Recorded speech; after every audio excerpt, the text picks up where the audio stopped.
Female. Hi, I'm Cameron. For 38 years, I believed I'd raised a son who understood the value of family over fortune. Turns out, I was catastrophically wrong. I adjusted the centerpiece on my mahogany dining table, the one Daniel and I had purchased in Milan 20 years ago. The Thanksgiving spread looked magazine perfect, just as Marcus had always expected growing up. Need any help with those place cards? Eliza asked, stepping into the dining room. My oldest friend since college had flown in specifically for this dinner, sensing something was off in my voice during our last call. No, I've got it. 5 settings. 1 happy family, I replied, placing the last card. Though happy might be stretching it lately. Eliza crossed her arms, her bracelets jangling. You still haven't told me what's going on with Marcus. You two were inseparable after Daniel passed. That was before Vanessa entered the picture. Now I'm lucky to get a text message once a month. Has she really changed him that much? Eliza picked up a photo from the sideboard. Marcus's graduation day, his arm around my shoulder.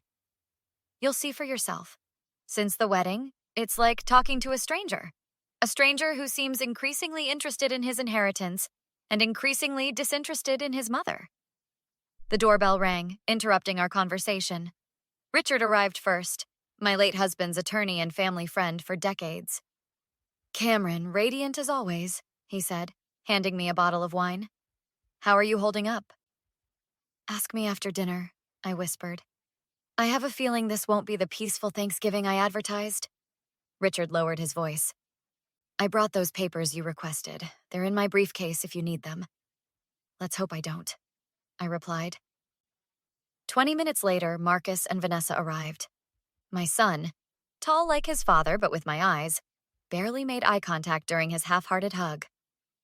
Mom, place looks great, he said flatly, scanning the room as if appraising it. Vanessa air-kissed my cheeks. Those curtains are new, aren't they? Hermes fabric?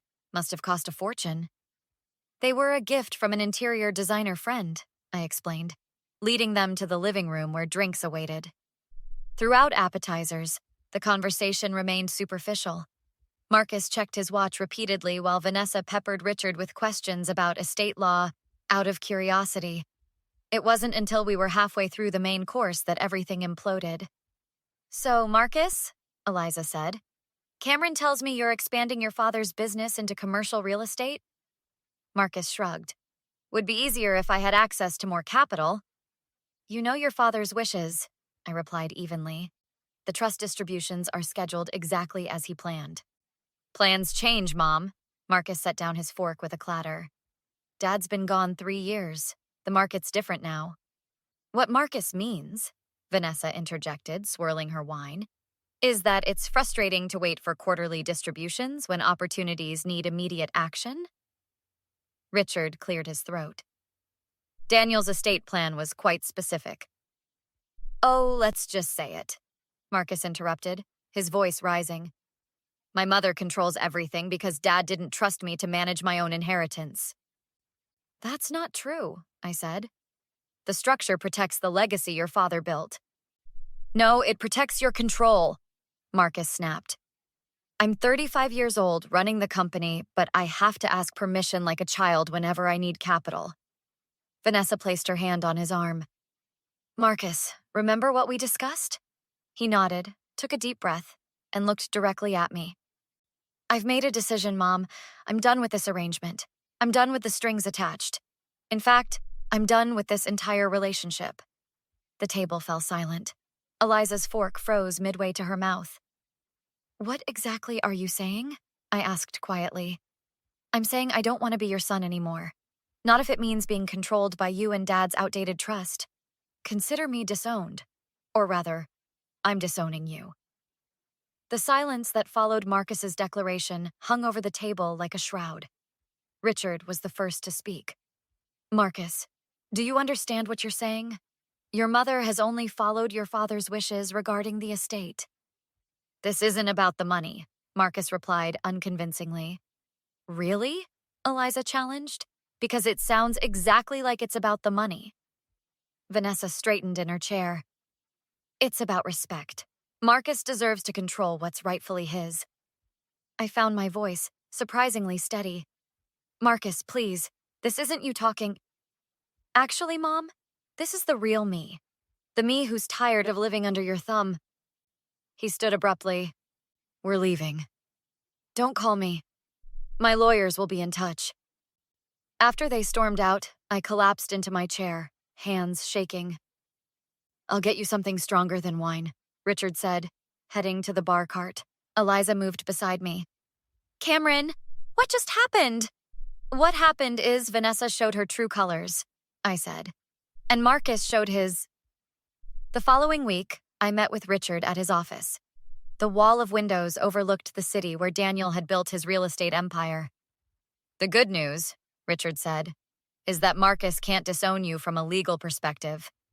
You, however, still have options regarding his inheritance. I need to understand what's happening first, I replied. This isn't just about money. Something else is going on. That afternoon, I visited Thomas, Daniel's longtime business partner at Westfield Development. Cameron, what brings you to the office? Thomas greeted me, rising from behind his desk. I need information about Marcus's recent business decisions. Thomas's expression shifted. You haven't heard about the riverfront proposal? No. What riverfront proposal? Marcus has been pushing to liquidate company holdings to fund a massive development project. The board rejected it as too risky. He was quite upset. When was this? About 3 weeks ago. Right after that, he brought Vanessa's father in as a potential investor. I leaned forward. Gerald Reed is involved in this? Marcus claimed he could provide the capital we wouldn't. The pieces were starting to fit together.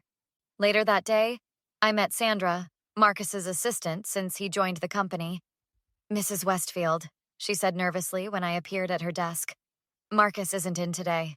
I'm here to see you, actually, off the record. We sat in the empty conference room, where Sandra spoke in hushed tones. The riverfront project is Vanessa's idea. Her father's company would handle construction at preferential rates, but the numbers don't add up. How bad is it? If Westfield invested what Marcus wants and the project failed. She swallowed. The company would be vulnerable to a takeover by Reed Construction. That evening, Eliza called after speaking with her niece, who worked at Reed Construction. Cameron, you're not going to believe this, she said. Gerald Reed has been bragging about acquiring Westfield by year's end. He's telling people it's practically a done deal. But that's impossible unless Marcus helps tank the company, Eliza finished. They're setting him up as the fall guy. And he's too blinded by Vanessa to see it, I whispered. The final piece came from Richard after he investigated Vanessa's background. She's been married twice before, he said across my kitchen table. Both wealthy men. Both relationships ended badly once she gained access to their finances. Did Marcus know? Her record was cleaned up, very professionally. I tapped my fingers against the table, my resolve hardening. I need to confront them, together. Can you arrange a meeting? On what pretense? Tell them I'm willing to discuss releasing funds early. That should get their attention. Richard nodded. And what's your actual plan?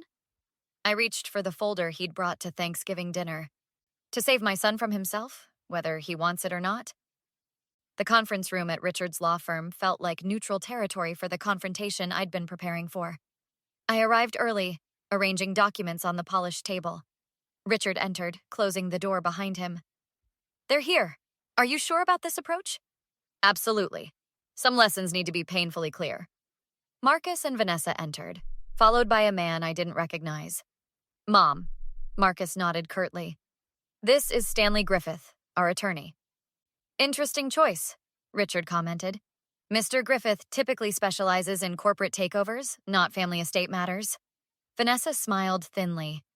We believe in being prepared for all scenarios. Please, sit, I gestured. I appreciate you coming. Your message indicated you're ready to discuss accelerated distribution, Marcus said, loosening his tie. That's the only reason we're here. Yes, about that. I opened a folder.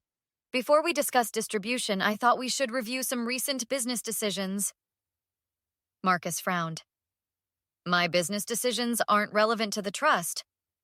Actually, they're extremely relevant when they involve secretly planning to devalue your father's company. I slid documents across the table. The Riverfront Project. Fascinating proposal. Vanessa's posture stiffened. That's a private business matter. Is it? Or is it step one in your father's plan to acquire Westfield at a bargain price? I placed another document between them. This is the risk assessment that the board reviewed when rejecting the proposal. The one Marcus conveniently left out when approaching outside investors. Marcus's face flushed. You're spying on me now? I'm protecting what your father built, and protecting you, though you don't see it. This is ridiculous, Vanessa interjected. Marcus, we don't have to listen to these accusations. They're not accusations when I have evidence, I countered, producing more papers. Like this background check on you, Vanessa. 2 previous marriages to wealthy men. 2 divorces after suspicious financial transactions. Your father bailing you out both times. How dare you? Vanessa stood, her chair scraping backward. Sit down, I said quietly. I'm not finished. To my surprise, she complied. Marcus, she and her father are using you. Once the Riverfront project fails, and it will fail, Reed Construction swoops in to save Westfield by acquiring it. You get blamed for the failure, they get the company, and your father's legacy disappears. That's not true, Marcus insisted, but uncertainty had crept into his voice. Vanessa, tell her. Vanessa's expression hardened. This is just your mother trying to maintain control. She's always been jealous of our relationship. Jealous? I laughed. I've been terrified for him. Show him the prenup agreement your father prepared, Vanessa. The one Marcus hasn't seen. What prenup? Marcus turned to his wife. The one protecting Vanessa's assets, and her father's, in case of divorce. Particularly after a failed business venture, Richard explained, sliding another document forward. Marcus scanned it, his face growing pale. This has your signature. It's dated before our wedding. Marcus, baby, I can explain. Were you ever going to tell me about this? Of course, Vanessa faltered. Eventually, when the time was right. The time is right now, I said. Marcus, you've been played. Stanley Griffith cleared his throat. Perhaps we should take a recess. No, Marcus cut him off. I want answers. Vanessa's facade cracked. Fine, yes, Daddy wants Westfield. He's wanted it for years. But I do love you, Marcus. That part wasn't a lie. Just everything else was. Marcus stood, pacing. I trusted you. I chose you over my own mother. And you can still have me, Vanessa insisted. We can work this out. Your mother is manipulating you. By showing me the truth? Marcus turned to me. Mom, Don't. I held up my hand. Don't apologize yet, because this isn't over. Vanessa's eyes narrowed. You think you've won? We'll fight this. My father has resources you can't imagine. Threaten me again, I said calmly. Please, give me one more reason. You'll regret this, Vanessa hissed, grabbing her purse. Both of you will. You have no idea what my family is capable of. Is that a threat, Mrs. Westfield? Richard asked, recording device visible. It's a promise, Vanessa spat, storming toward the door. Marcus, are you coming? Marcus stood frozen between us, his world collapsing around him. Choose now, I said quietly, but choose carefully. The aftermath of the confrontation unfolded quickly. 3 days later, Detective Morales sat across from me in my living room. Mrs. Westfield, we've completed our initial investigation into the threats against you. And? I asked, leaning forward. The voicemails and emails constitute criminal harassment. Given the specificity of the threats and Miss Reed's family connections, we're taking this very seriously. Will charges be filed? The district attorney is reviewing the case now. That recording from your meeting provides clear evidence of intent. After she left, Eliza called immediately. How did it go with the police? Exactly as expected. The restraining order is already in place. Richard is moving forward with the trust modifications. Have you heard from Marcus? Only through his new attorney. He's trying to salvage what he can of his reputation at the company. 2 weeks later, I attended the emergency board meeting at Westfield Development. Thomas addressed the room gravely. The evidence of corporate espionage is irrefutable. Reed Construction has been attempting to access proprietary information through Marcus's credentials. What's our response? Helen asked, pen poised over her notepad. We've already filed suit against Reed, Richard replied. But there's the matter of Marcus's position within the company. All eyes turned to me.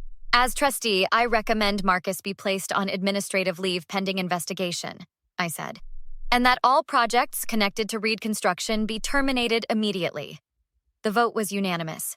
Outside the boardroom, Marcus waited, his appearance disheveled. Mom, please, I need to explain.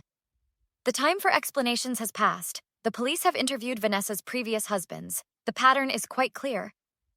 I've filed for divorce, he said, following me to the elevator. I was wrong. About everything. Yes, you were. Can we talk? Please? Over dinner or something? I turned to face him. You disowned me, Marcus, at Thanksgiving dinner, while I was still holding the $72 million estate your father left. Did you really think there wouldn't be consequences? I wasn't thinking clearly. Vanessa was a convenient excuse. I cut him off. But the choice was yours. The elevator arrived, and Richard held the door. What happens now? Marcus asked, desperation creeping into his voice. The trust is being modified. Your father included provisions for this exact scenario, a beneficiary acting against the company's interests. You're cutting me off? Not entirely. You'll receive a modest stipend. The bulk of the estate will fund the Daniel Westfield Foundation for Business Ethics Education. You can't do this. I already have.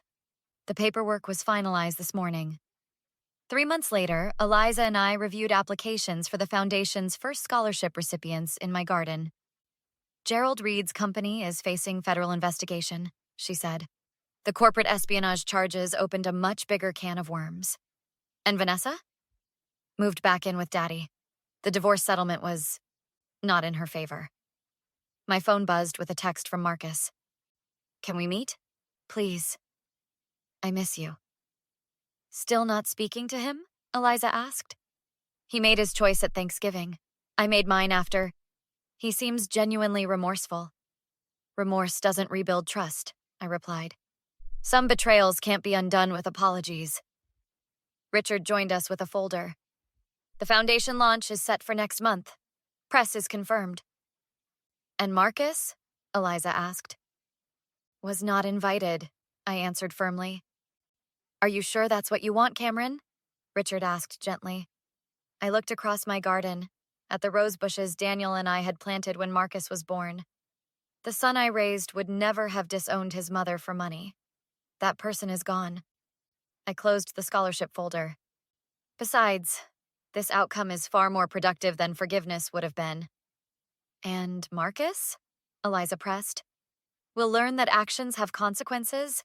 That's a lesson worth $72 million, don't you think? Richard nodded slowly. An expensive education indeed. The most valuable ones usually are, I replied, raising my glass. To consequences. Have you ever had to choose between family loyalty and self-respect? What would you have done in my position? Like, and comment with your thoughts.